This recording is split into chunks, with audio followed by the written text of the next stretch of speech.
Hare Krishna. Welcome to Gita 365, the complete Bhagavad Gita study course. पिछले session में हम लोग भगवत गीता के 6 चैप्टर के श्लोक संख्या 16 तक पढ़े थे। आज पढ़ेंगे श्लोक संख्या 17 और 18। अक्सर लोग प्रश्न पूछते हैं कि हमें कितना समय सोना चाहिए, हमारे हेल्थ के लिए कितना सोना नींद आवश्यक है। तो कभी जैसे सो जाते हैं तो लगता है कि ज़्यादा सोना हेल्थ के लिए अच्छा है, और कोई बोलते हैं अच्छा नहीं है। तो कितना हमें एक्चुअली सोना चाहिए, उस पर आज की सेशन में हमें इसके बारे में पता चलेगा। और हमें ये भी पता चलेगा कि हमें भौतिक जीवन और आध्यात्मिक जीवन में संतुलन कैसे बनाएं। तो कई लोग इसमें चैलेंज आता है, कभी भौतिक जीवन में ध्यान देते हैं तो आध्यात्मिक जीवन थोड़ा डगमगाता है, और आध्यात्मिक जीवन में ध्यान देते हैं तो भौतिक जीवन इफेक्ट हो जाता है। तो उसको कैसे करें कि दोनों ही चीज़ में हम सही ढंग से प्रगति कर सकें, तो उसके बारे में आज की सेशन में हमें पता चलेगा। तो चलिए पढ़ते हैं आज का पहला श्लोक, श्लोक संख्या 17। युक्ताहार विहारस्य युक्तचेष्टस्य कर्मसु युक्तस्वप्नावबोधस्य योग भवति दुःखः। अनुवाद: जो खाने, सोने, आमोद प्रमोद तथा काम करने की आदतों में नियमित रहता है, वे योगाभ्यास द्वारा समस्त भौतिक क्लेशों को नष्ट कर सकता है।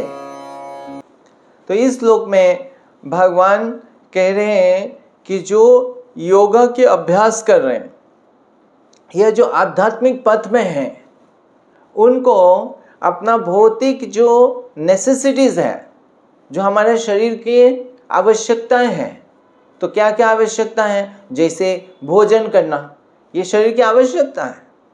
तो भोजन करना, फिर सोना, रेस्ट करना, वो उसके बाद कुछ कार्य करना, एक्टिविटीज़ करना, और फिर जैसे कुछ रिलैक्स करना या एंटरटेनमेंट करना, आमोद प्रमोद।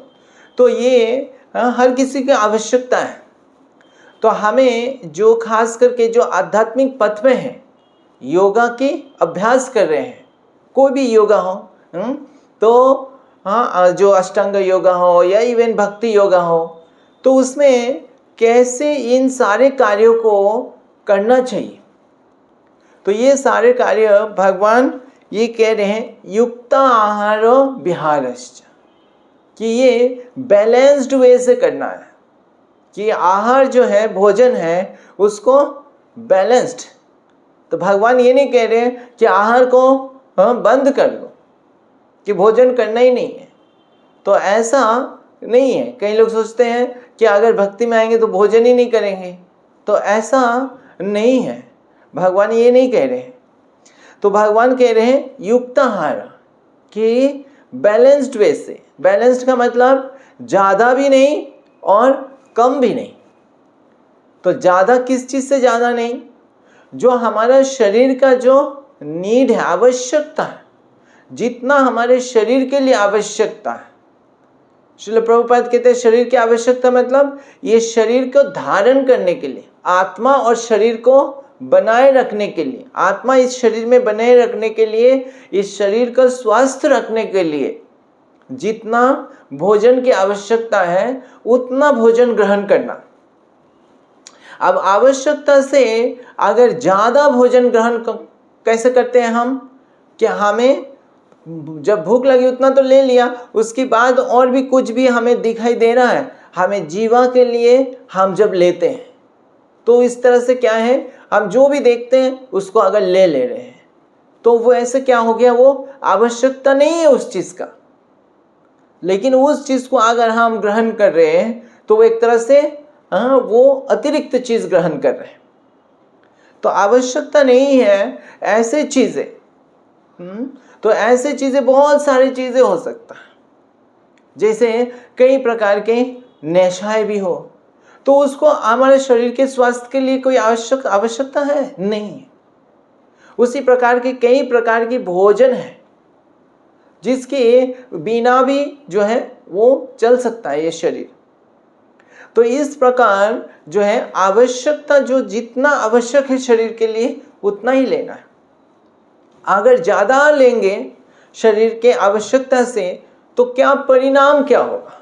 देखिए, भगवान ने हमें जो है मुंह दिया हम ग्रहण करें, लेकिन हमें कैसा ग्रहण करना चाहिए? देखिए, कोई भी चीज़ जब हम शरीर के अंदर लेते हैं, खास करके हमें कितना सावधान रहना चाहिए। जैसे अगर कोई हमें इंजेक्शन दे देता है तो हम देखते हैं कि इंजेक्शन जो दे रहा है वो सही मेडिसिन दे रहा है कि नहीं, और जितना मात्रा से देना है इंजेक्शन उतना ही दे रहा है कि नहीं। अगर उससे ज़्यादा दे दिया या कोई गलत चीज़ें दे दिया तो क्या होगा? बॉडी के अंदर जैसे ही जाएगा वो रिएक्ट करेगा। तो बाहर तो फिर भी ठीक है, बॉडी के बाहर लगा उसको हाथ धो के हमारा खत्म हो सकता है, स्नान किया तो बाहर जो भी लगा वो चला जाएगा। लेकिन जब अंदर चला गया तो वो उसका इफेक्ट अंदर होगा। तो हम कितना सावधान रहते हैं। तो उसी तरह जो हम मुंह के अंदर डाल रहे हैं, जो शरीर के अंदर जाएगा भोजन, उसमें हमें कितना सावधान रहना चाहिए, क्योंकि वो जाके पूरा शरीर को और हमारे चेतना में उसका प्रभाव पड़ता है। तो इसीलिए वो जो है अगर हम ज़्यादा लेंगे तो उसका प्रभाव क्या होगा?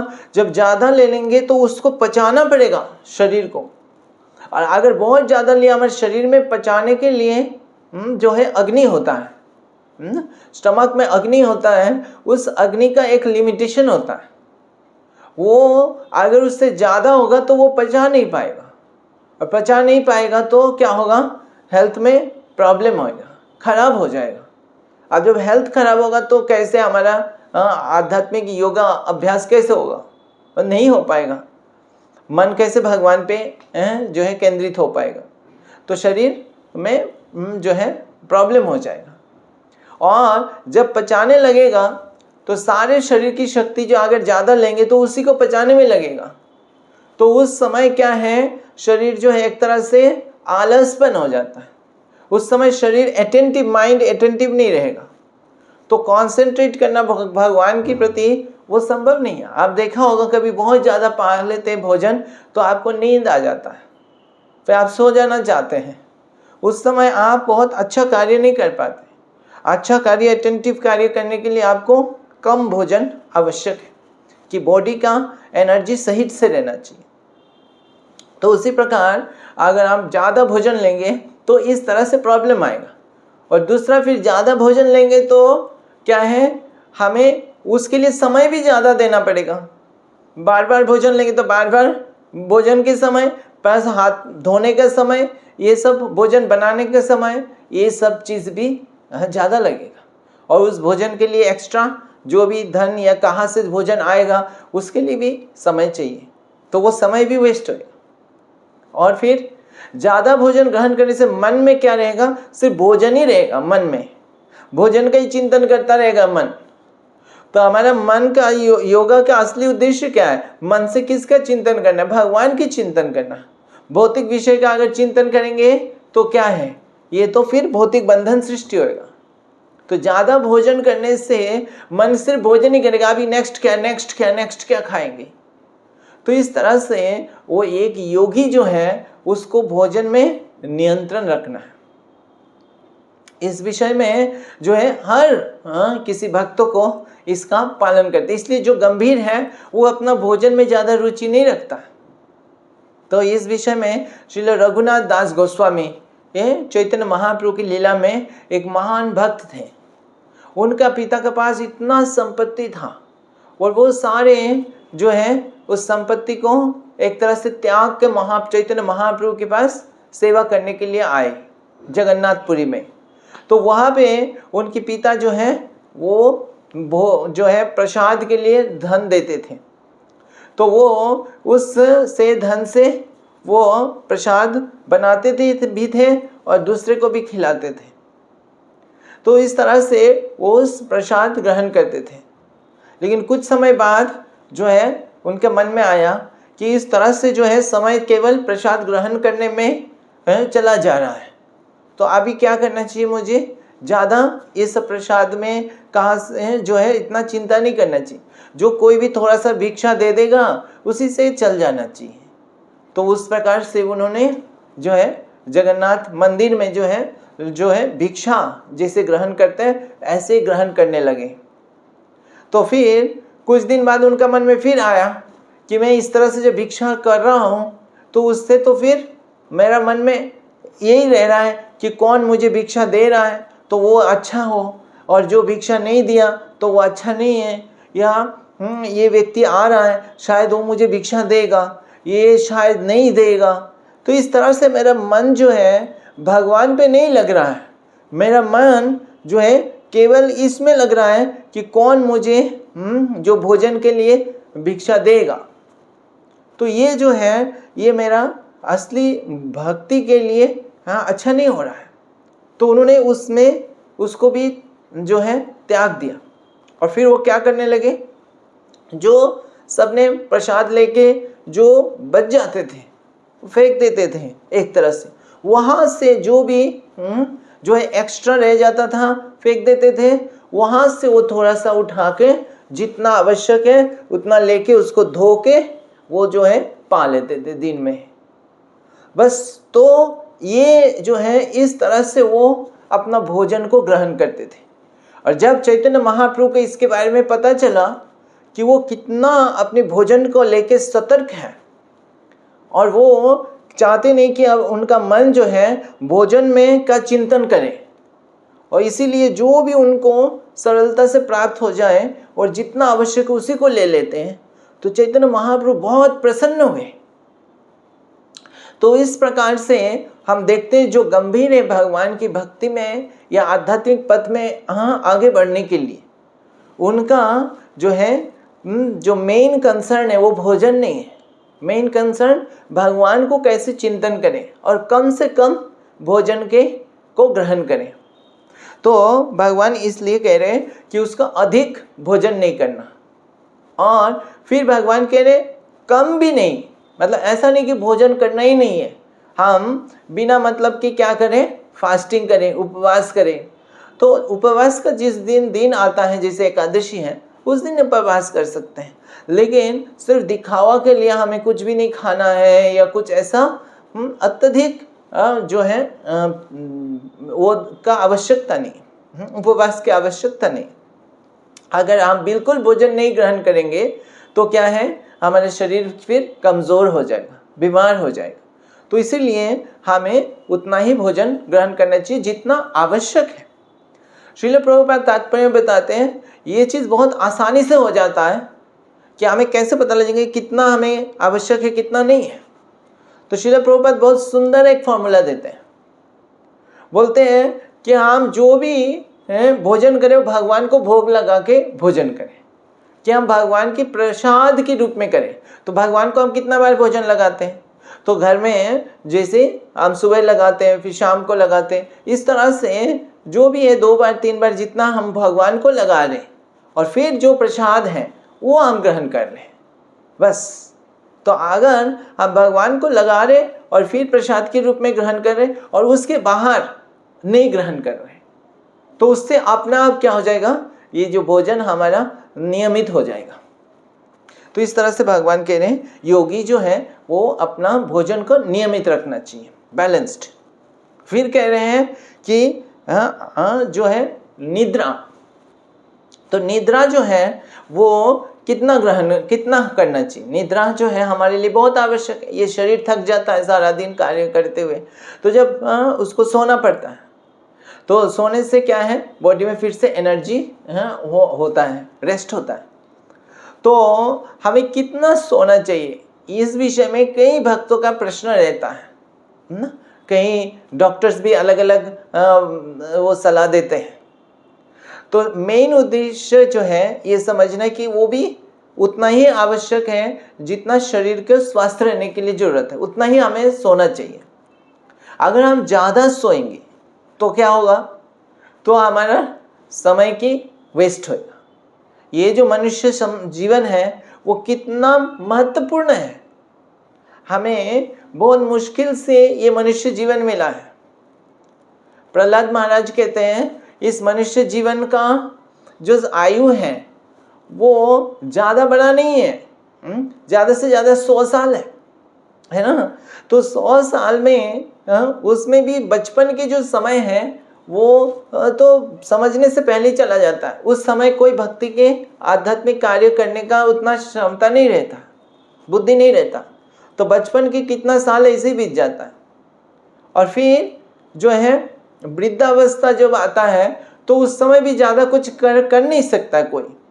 तो उस समय कितना समय बीत जाता है। फिर बीच में जो कुछ समय है, कुछ ही साल है ना, वो साल हमें आध्यात्मिक जीवन के लिए। अब उसमें अगर हम सोएंगे तो सो के ही अगर आधा समय चला जाएगा तो फिर क्या रह जाएगा।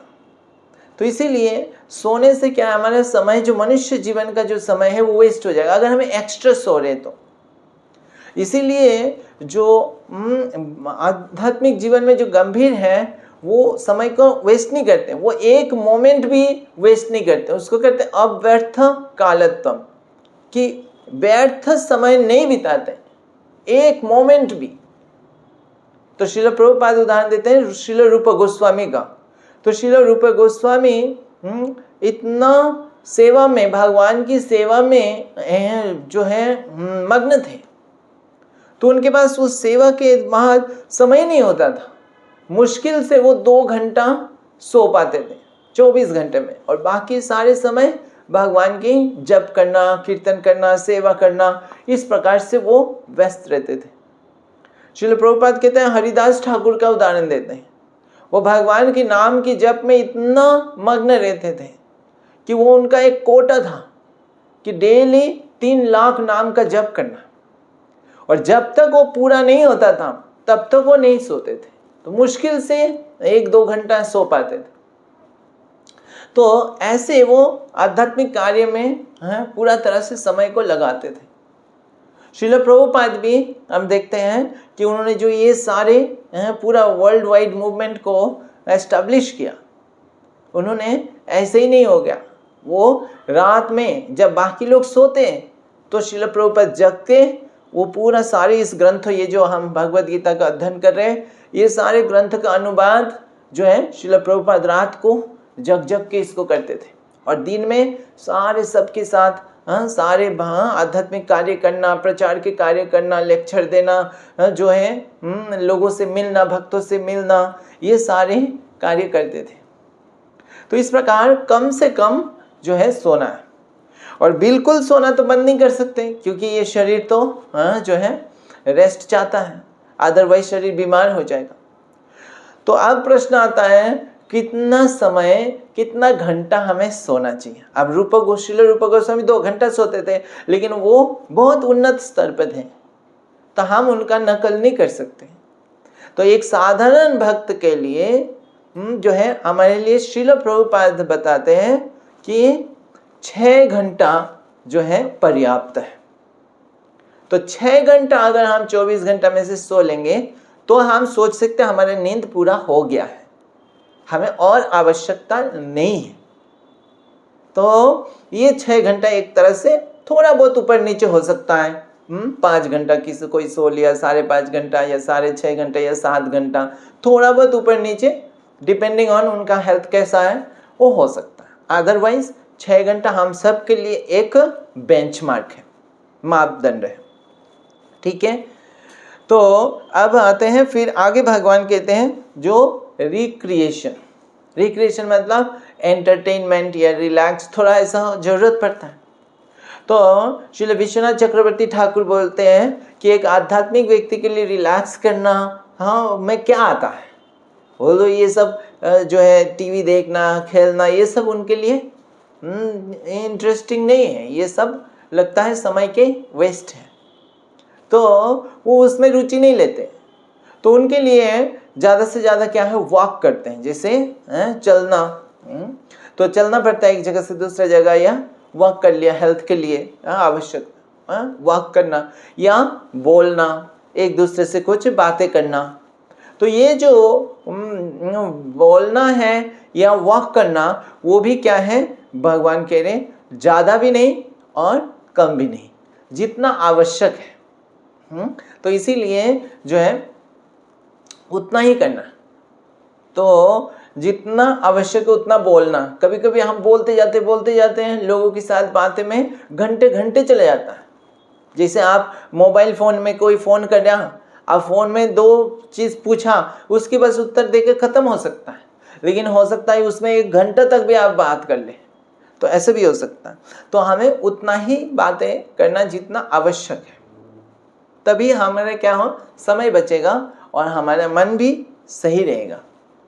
और फिर कह रहे हैं वर्क, कार्य। तो हम सबको कुछ कार्य करना पड़ता है। तो वो जो कार्य है ना, वो ज़्यादा भी नहीं करना और कम भी नहीं करना। कार्य अधिक करने से श्रील रूप गोस्वामी बताते हैं अत्याहार प्रयासश्च।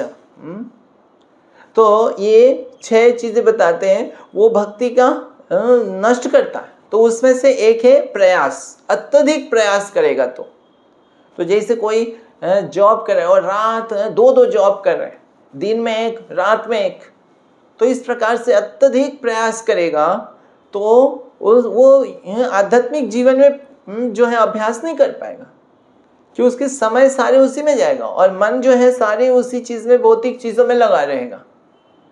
तो अत्यधिक प्रयास जो है वो कौन करता है, जिसको अधिक भौतिक सुविधा चाहिए, तो वो अत्यधिक प्रयास करेगा। तो ये अत्यधिक प्रयास जो है वो भक्ति के लिए जो है हानिकारक है। तो वो ज़्यादा नहीं करे, उसको उतना ही करना है जितना शरीर के लिए आवश्यक है। हमें सबके लिए आवश्यकता होता है, खास करके जो गृहस्थ हैं उनको कुछ कार्य करना होता है, तो उनको उतना करना है जितना जो है घर फैमिली चल जाए आसानी से। तो उस प्रकार से उसको नॉर्मली 8 घंटा के कार्य जो है वो सफिशिएंट होता है, उतना में जितना प्राप्त हो जाए उतना सही है। फिर कम भी नहीं है। कई लोग क्या होता है, जिसका पास बहुत ज़्यादा धन है ना, तो उसके पास बहुत सारे नौकर होता है, तो उसको कुछ भी कार्य करने की आवश्यकता नहीं रहता है, तो वो कुछ भी नहीं कार्य करते। एक जो है पानी पीना भी है तो कोई हाथ में दे दे तो उतना ही पीना है ना, उतना भी नहीं करना चाहते। थोड़ा सा चल के जाना है वो भी नहीं, यहाँ से गाड़ी में चढ़ गए, गाड़ी से गए, उधर से आए, बस खाए, प्लेट भी यहाँ पे छोड़ दिया, प्लेट भी कोई और धो ले। तो उससे क्या हो रहा है, बॉडी में अगर हम कार्य नहीं करेंगे तो बॉडी भी अलग अलग बीमारी पकड़ लेता है। तो बॉडी के भी मूवमेंट की आवश्यकता होती है। तो इसीलिए जो आध्यात्मिक जीवन में है उनको सिखाया जाता है अपना कार्य खुद करना।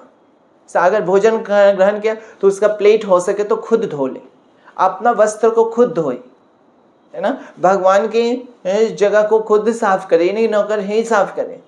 तो इस प्रकार से उसके कार्य, अगर जो अपने घर के कार्य है ना, अगर वो अपना खुद करते हैं तो क्या है, अपना हेल्थ जो है अपना आप मेंटेन अच्छा रहता है, मन भी अच्छा रहता है। अदरवाइज क्या है, बाहर जाके जिम में जाके एक्सरसाइज करना पड़ेगा। तो ये सब चीज़ की आवश्यकता नहीं है अगर हम अपना जो बेसिक कार्य है वो हम खुद करें। तो इसीलिए जो योगी जनरली दूसरे के ऊपर निर्भर नहीं रहता है अपने जो है मेंटेनेंस के लिए, वो खुद के कार्य करते हैं। तो इस प्रकार भगवान कह रहे हैं वो बैलेंस्ड वे से रहना है, ज़्यादा भी नहीं कम भी नहीं।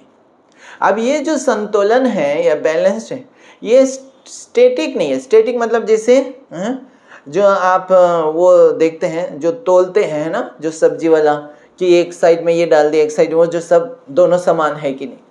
तो ये स्टैटिक का मतलब हमेशा ये जो इतना घंटा सोना, इतना घंटा पढ़ना, इतना घंटा वो करना, ऐसे हमेशा उतना एग्जैक्टली नहीं चलेगा। कभी ये चीज़ थोड़ा सा ज़्यादा होगा तो कभी ये चीज़ थोड़ा कम होगा, कभी ये थोड़ा ज़्यादा हो। जैसे मान लीजिए तो हेल्थ खराब है, थोड़ा बीमार है, तो उस समय उनको थोड़ा सा ज़्यादा सोना पड़ सकता है, तो थोड़ा सा 7 घंटा सो लिया, 8 घंटा सो लिया, है ना। और कार्य जो है, वर्क जो है वो थोड़ा कम करना पड़े। जैसे हेल्थ ठीक हो गया, कभी मान लीजिए वर्क ज़्यादा हो रहा है, उस समय ऑफिस में ज़्यादा चाहिए, तो थोड़ा सा 1 घंटा 2 घंटा वर्क ज़्यादा हो गया, उस समय हो सकता है थोड़ा सा नींद कम हो जाए, या थोड़ा जो है रिक्रिएशन जो है, बातें दूसरे से, वो सब कम हो जाए।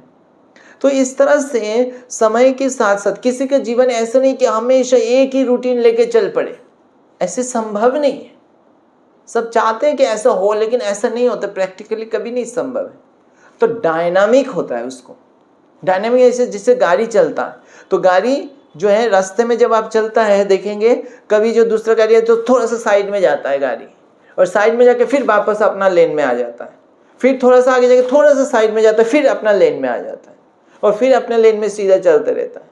तो ऐसा नहीं पूरा जो है एकदम बाहर रास्ते के बाहर ही चला गया, वैसा नहीं, थोड़ा सा इधर जाता है, फिर थोड़ा इधर, थोड़ा, और ये करना पड़ता है। तो ये डायनामिक है, और कभी स्पीड बढ़ाना पड़ता है और कभी थोड़ा सा स्लो करना पड़ता है। तो इस तरह से गाड़ी चलता है, डिपेंड, अगर रास्ता अगर स्मूथ है तो स्पीड से चलेगा, थोड़ा ऊपर नीचे है तो थोड़ा धीरे चलेगा। तो इस तरह से हमारा ये आध्यात्मिक जीवन भी कभी स्पीड से चलेगा, कभी थोड़ा सा स्लो चलेगा, फिर कभी स्पीड पकड़ेगा। तो इस तरह से हमें बनाए रखना है, और डिपेंडिंग ऑन सारी चीज़ की नीड को देखते हुए जो है संतुलन बना के चलना है। तो ये भगवान कह रहे हैं। तो चलिए पढ़ते हैं अगली श्लोक, श्लोक संख्या 18। यदा विनियतं चित्तम् आत्मन्येवावतिष्ठते निःस्पृहः सर्वकामेभ्यः युक्त इत्युच्यते तदा। अनुवाद।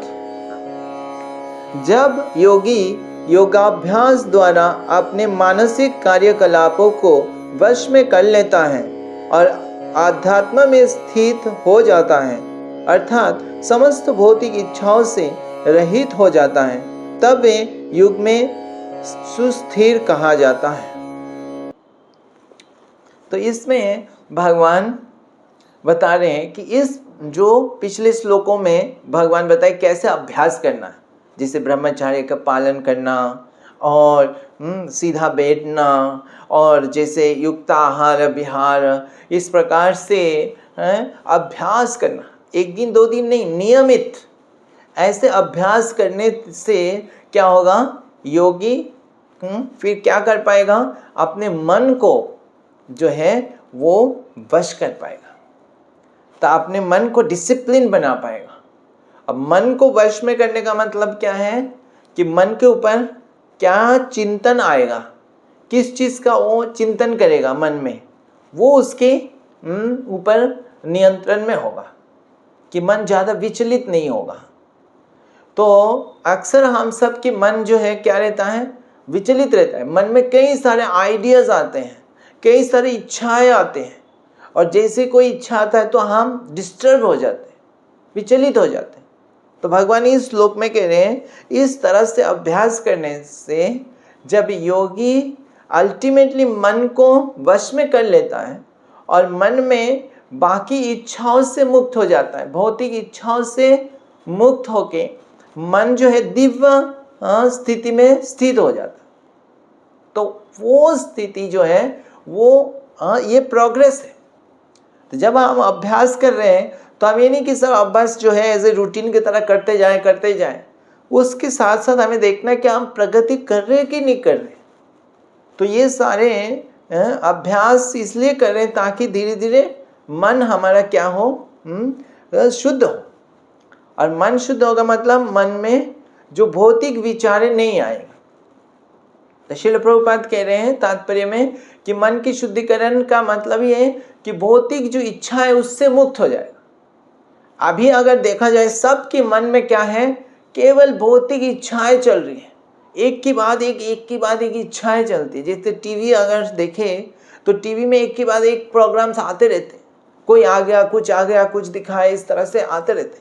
अगर हमारा मन की सिग्नल को देखा जाए, कोई एक टीवी स्क्रीन में अगर प्रोजेक्ट कर दिया जाए तो देखेंगे कि हमारे सबके मन में क्या क्या चल रहा है। सारे इच्छा एक की बाद एक इच्छाएं आ रही हैं। तो जब जो योगी है उसके मन में ये सब इच्छाएं भौतिक इच्छा से क्या हो जाता है, मुक्त हो जाता है। तो उसका मन जो है वो एक तरह से स्वच्छ हो जाता है। और ऐसे मन में क्या है, भगवान की चिंतन संभव है। दूसरे शब्द में जब भगवान की चिंतन करते तो भी मन धीरे धीरे शांत हो जाता है। तो भगवान की चिंतन जो है ये मन कर पाए। तो इसीलिए अयोगा की जो ये अभ्यास है कि असली परीक्षा ये है कि हमारा मन से हम भगवान की चिंतन कर पा रहे कि नहीं कर पा रहे। जब मन बहुत चंचल होगा तो ये या दूषित होगा तो ऐसे मन में भगवान की चिंतन संभव नहीं हो पाता है। थोड़ा सा सुना, थोड़ा चिंतन, फिर मन डिस्टर्ब हो जाए। लेकिन जब हम मन शुद्ध हो जाता है तो भगवान की चिंतन हो पाता है। तो वो योगा का जो है उद्देश्य है कि मन शुद्ध हो जाए, भौतिक इच्छाओं से मुक्त हो जाए और भगवान की चिंतन में स्थिर हो जाए। तो ऐसे जो योगी हैं उसको कहते हैं उन्नत सुस्थिर योगी कहा जाता है। तो प्रभुपाद उदाहरण देते हैं जैसे अम्बरीश महाराज का। उसमें बताते कि उनका क्या है, उनका मन सबसे पहले सवाई मना कृष्ण पदारविंद, उनका मन हमेशा कृष्ण के चरण में फिक्स था। और मन क्योंकि कृष्ण में फिक्स है तो उसके सारे कार्य, सारे इंद्रिय जैसे मन के द्वारा चलता है तो सारे इंद्रिय भगवान के कार्य में लगाते थे। तो वो भक्ति का अभ्यास है, उसको कहते भक्ति कि हम सारे इंद्रिय भगवान की सेवा में लगे। तो श्रील प्रभुपाद कहते हैं जो भक्ति का सच्चा अभ्यास कर रहा है वो बहुत सरलता से ये स्थिति को प्राप्त कर लेता है। जो भगवान यहाँ पे कह रहे हैं कि योगा का जो उत्तम स्तर है जिसमें मन पूरा तरह से शुद्ध है और भगवान की चिंतन में फिक्स है, उसके लिए इतने सारे अभ्यास करने की आवश्यकता नहीं। वो केवल भगवान की सेवा में लगने से जो है वो उस स्तर पर आ जाता है। तो लेकिन उसमें सबसे पहला जो है वो मन बहुत इंपॉर्टेंट है। मन अगर भगवान की चिंतन में लगेगा, भगवान की कथा सुनेंगे तो क्या है अपने आप सारे चीज जो है इंद्रिय भगवान की सेवा में लगता है। तो इस तरह से भगवान कह रहे हैं कि वो योगी जो है वो उस स्तर पर जब आता है तो उसको उत्तम स्तर का माना जाता है। ठीक है, तो आज हम यहाँ पे विराम देते हैं। अगली सेशन में हम पढ़ेंगे श्लोक संख्या 39 और 40। हरे कृष्णा। ग्रंथराज श्रीमद् भगवद गीता की जय। जगत गुरु श्रील प्रभुपाद की जय।